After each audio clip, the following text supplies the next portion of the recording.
Hi there, this is Chase Murphy, a senior consultant with PRoVal Tech, and today I got a video about NinjaRMM for you, specifically around device groups and how to utilize them.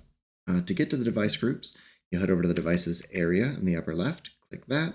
That will take you over to whatever your default view is for your groups. Right now I have ours set to a very default view with not really any settings. First off, in the upper right, you might notice that there is a load group option. This is where you can load previously saved groups either from Ninja or by your administrators. If you click on any of those, it will just load up that group for you.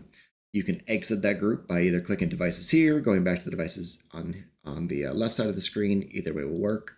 To set up your grid here, there is a little table settings icon on the upper right. Click on that, and that will allow you to add or subtract any columns from your device group that you need. In our case, we just have device, health, organization, location, last uptime, and policy. So we could add something like the last login, we could add something like the serial number or the BIOS version, really any of those columns, and then they'll start displaying for you really quickly and easily.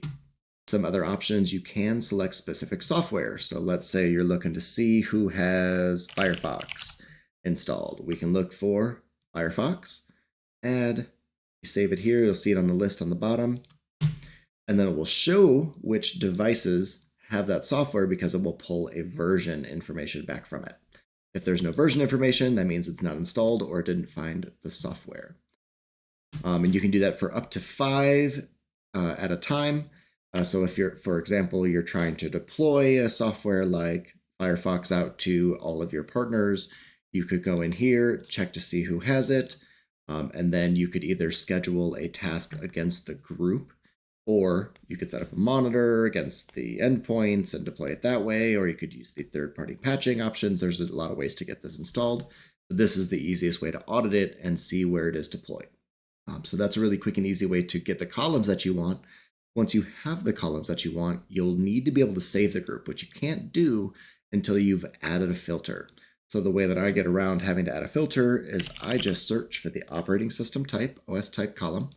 If you select all the operating systems, that will let you save the group for future use. If you hit save group, you can call it whatever you want, Firefox deployment audit. Write a description that makes sense to you. And then for the permissions, you can either give it to just yourself, or you can apply it to a technician by role. If you don't select any specific technician roles, that'll essentially reach everybody in the company that has access to see device groups. But in our case, we'll just do self-private for my testing here. I'm going to save this group, and then that way, this group is now permanent. So if I want to go in and load my group that's related to Firefox, I can come in, search for it. There's my deployment audit, and I can see I'm at 1 out of my 9 devices that have the software so far.